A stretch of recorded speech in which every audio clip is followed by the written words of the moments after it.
नमस्कार श्रोत्यांनो, स्वागत आहे तुमचं आजच्या पॉडकास्टच्या विशेष भागात.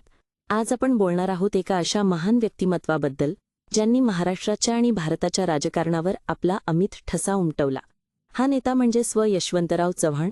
त्यांचा हा प्रेरणादायी जीवन प्रवास आपण सुप्रसिद्ध लेखक व विचारवंत राहुल हांडे यांच्या लेखनातून उलगडणार आहोत. महाराष्ट्राचे मुख्यमंत्री ते देशाचे उपपंतप्रधान असा अत्यंत यशस्वी राजकीय आलेख असलेल्या आणि महाराष्ट्राच्याच नव्हे तर देशाच्या राजकारणावर आपला अमिट ठसा उमटवलेल्या एका नेत्याचे निधन होते. त्याने आपल्या मागे ठेवलेल्या संपत्तीची मोजदाद केली जाते तेव्हा आश्चर्याचा धक्का बसतो. वडिलोपार्जित काही गुंठे जमीन आणि बँकेच्या खात्यात केवळ 15,000 रुपयांची शिल्लक, एवढेच ऐहिक संचित मागे ठेवलेला हा नेता म्हणजे आधुनिक महाराष्ट्रच नव्हे तर आधुनिक भारताच्या शिल्पकारांपैकी एक यशवंतराव चव्हाण.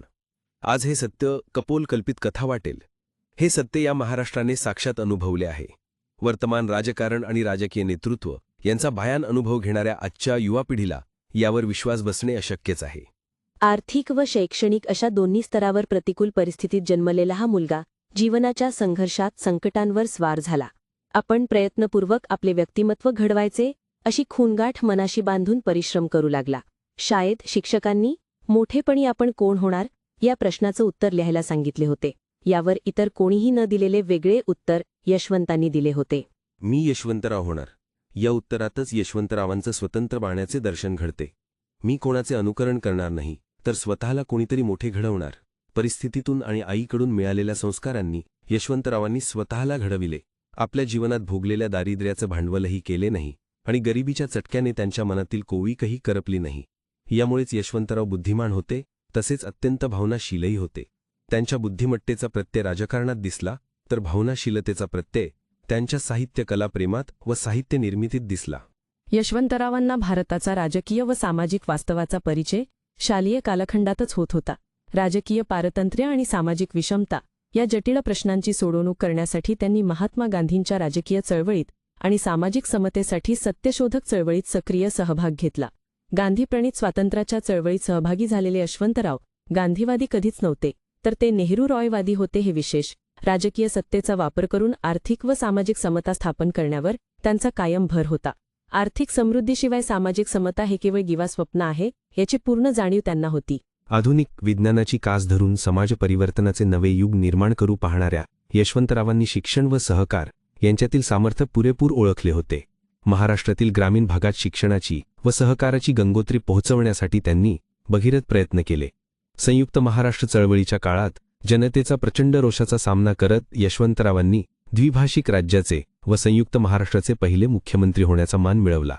सर्वांगीण विकासाची दूरदृष्टी व तळमळ असलेल्या यशवंतरावांनी बेरजेचे राजकारण करत प्रतिकूल परिस्थितीला अनुकूल करण्याचे आव्हान सहजपणे यशस्वी केले. आज महाराष्ट्रात यशवंतरावांचे गुणगान करण्याची प्रथा प्रचलित आहे. असे भाग्य फार मोजक्या व्यक्तींच्या नशिबात असते. याच महाराष्ट्रात यशवंतरावांनी कठोर टीका, उपहास व निर्भत्सना सोसलेली आहे. आपल्या टीकाकारांशी व प्रठर विरांदकांशी मैत्रीचे व आपुलकीचे संबंध जोडण्यात त्यांचा हात कोणी धरू शकत नव्हते.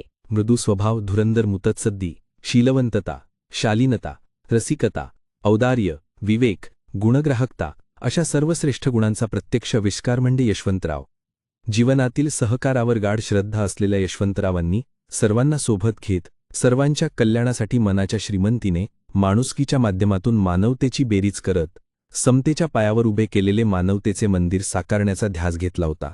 आजच्या जाहिरातबाज राजकारणाचा विचार करता द्विभाषिक राज्याचा मुख्यमंत्री म्हणून यशवंतरावांनी केलेल्या कर्तबगारीचे वर्णन करण्यासाठी अनेक ग्रंथ कमी पडू शकतात. सामाजिक व आर्थिक क्षेत्रात दमदार वाटचाल करत कल्याणकारी राज्याची निर्मिती करण्यासाठी शेती आणि औद्योगिकीकरण या दोन्ही क्षेत्रांना महत्त्व देण्याची गरज त्यांना वाटत होती. जमीनविषयक सुधारणा, कायद्याची निर्मिती आणि अंमलबजावणी करण्यावर त्यांनी भर दिला. शेतीच्या क्षेत्रात प्रगती साधताना मानवी व आर्थिक अशा दोन्ही बाजू सांभाळल्या जातील याची काळजी त्यांनी घेतली. शेतीला सहकाराचे बळ दिले. ऑगस्ट 1957 मध्ये महाराष्ट्रात 18 सहकारी साखर कारखान्यांची नोंदणी करण्यात आली व त्यांच्यासाठी 28 लक्ष रुपयांचे भागभांडवल सरकारने गुंतवले. सहकारी व निमसरकारी अशा दोन्ही स्तरावर शेतमाल प्रक्रिया उद्योगावर भर देण्यात आला. ग्रामीण बँका, पतसंस्था, भूविकास बँका अशा माध्यमातून शेतकऱ्यांना आर्थिक सक्षम करण्याचे प्रयत्न सुरू झाले. आधुनिक दुग्ध व्यवसायाला प्रोत्साहन देत त्याला सहकाराच्या माध्यमातून सशक्त करण्यात आले. औद्योगिकीकरणासाठी अनुकूल पर्यावरण निर्माण करण्यात आले. उद्योगांची तांत्रिक गरज भागवण्यासाठी व नवरोजगार निर्मितीसाठी तांत्रिक शिक्षण देणाऱ्या संस्थांची निर्मिती करण्यात प्राधान्य देण्यात आले. प्रशासन हे लोकाभिमुख व लोककल्याणकारी करण्यासाठी महत्त्वाचे फेरबदल करून हेच शासन व प्रशासन आपले आहे असा समाजाचा विश्वास दृढ करण्यात आला. शासन व प्रशासन स्वभाषेतून कार्य करत असेल तरच ते राज्यातील नागरिकांना आपले वाटेल आणि यातूनच स्वभाषा सशक्त समृद्ध होईल याचे महत्त्व माहीत असलेल्या यशवंतरावांनी भाषा विभाग स्थापन केला. राज्यकारभारात मराठीचा वापर करण्याचा आग्रह धरण्यात आला. सर्व बंधनमुक्त असे स्वायत्त विश्वकोश निर्मिती मंडळ वाई येथे स्थापन करण्यात आले. शिक्षण हे वाघिणीचं दूध आहे हे समजलेल्या यशवंतरावांनी शिक्षणाचा सर्वांगीण व सर्वदूर प्रसार करण्यासाठी कायम वाढीव निधी उपलब्ध करून दिला. आधुनिक व सशक्त महाराष्ट्राच्या निर्मितीसाठी शिक्षणाचे महत्त्व ओळखून पुस्तकी व व्यावसायिक अशा दोन्ही प्रकारच्या शिक्षणापासून पदव्युत्तर शिक्षणापर्यंत सोयी करण्यावर भर दिला. माध्यमिक आणि उच्च शिक्षण, तांत्रिक व व्यावसायिक शिक्षण, शारीरिक शिक्षण व ललित कलांचे शिक्षण यामध्ये सुधारणा करण्यात आल्या. आदिवासी मुलांच्या शिक्षणासाठी आश्रमशाळा स्थापन करण्यात आल्या. मराठवाड्याच्या विकासासाठी स्वतंत्र विद्यापीठाची स्थापना करण्यात आली. राज्यात शिक्षणाचे एक मनोहारी दृश्य या काळात उभे राहिले. महाराष्ट्रातील नद्या व भूरचना यांचा अभ्यास करून पाटबंधारे आणि वीजनिर्मिती संदर्भात कोयना जलविद्युत प्रकल्प, विदर्भातील पारस औष्णिक विद्युत प्रकल्प, पूर्णा प्रकल्प असे प्रकल्प उभे करण्यात आले. औद्योगिक विकासासाठी सरकारी औद्योगिक वसाहती स्थापन करण्यात आल्या. नवबौद्धांना राखीव जागांची सवलत देण्याचा निर्णय घेऊन त्यांच्या विकासातील अडसर दूर करण्यात आला. दीक्षाभूमी समाजार्पण करण्यात आली आणि डॉक्टर बाबासाहेब आंबेडकरांच्या जन्मदिवशी म्हणजे 14 एप्रिलला सार्वजनिक सुट्टी देण्याची प्रथा सर्वप्रथम यशवंतरावांनी देशात सुरू केली. वाङ्मय निर्मिती, नाट्य, चित्रपट, लोकसाहित्य यांच्या विकासासाठी विविध योजना मंडळे स्थापन करून यशवंतरावांनी जीवनासाठी या कलांचे असलेले महत्त्व अधोरेखित केले. मराठवाडा सांस्कृतिक मंडळाची स्थापना, राज्य कामगार योजनेखाली मुंबईत महात्मा गांधी स्मारक रुग्णालय, महाराष्ट्रातील पहिले नर्सिंग कॉलेज, पहिली नेत्रपेढी, माजी सैनिक प्रशिक्षण व उत्पादन केंद्र सातारा, अद्ययावत क्षयरोग रुग्णालय नाशिक, डोक्यावरून महिला वाहण्याची प्रथा बंदी, शुगर फार्मचे राष्ट्रीयकरण, EBC सवलत अशा समाजाच्या विविध अंगांना स्पर्श करणारे कार्य आपल्या कल्पकतेतून, तळमळीतून व कर्तबगारीतून उभे करून आधुनिक महाराष्ट्राची मुहूर्तमेढ रोवणाऱ्या यशवंतरावांनी देशाच्या विकासातही तेवढेच मौलिक योगदान दिले आहे. देशाची हाक ऐकून हिमालयाच्या मदतीला ती या सह्याद्रीने धाव घेतली.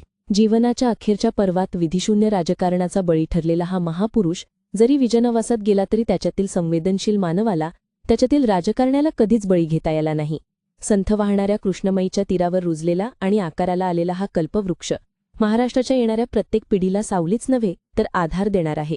या कल्पवृक्षाला चितारण्याचा कितीही प्रयत्न केला तरी तो दशांगुळे उरणारच आहे. सुप्रसिद्ध लेखक व विचारवंत राहुल हांडे यांनी यशवंतराव चव्हाणांचा हा प्रेरणादायी प्रवास आपल्यासमोर ठेवला आहे. हा प्रवास आपल्याला काय शिकवतो? साधेपण, मेहनत आणि माणुसकीच्या जोरावर कोणतीही उंची गाठता येते.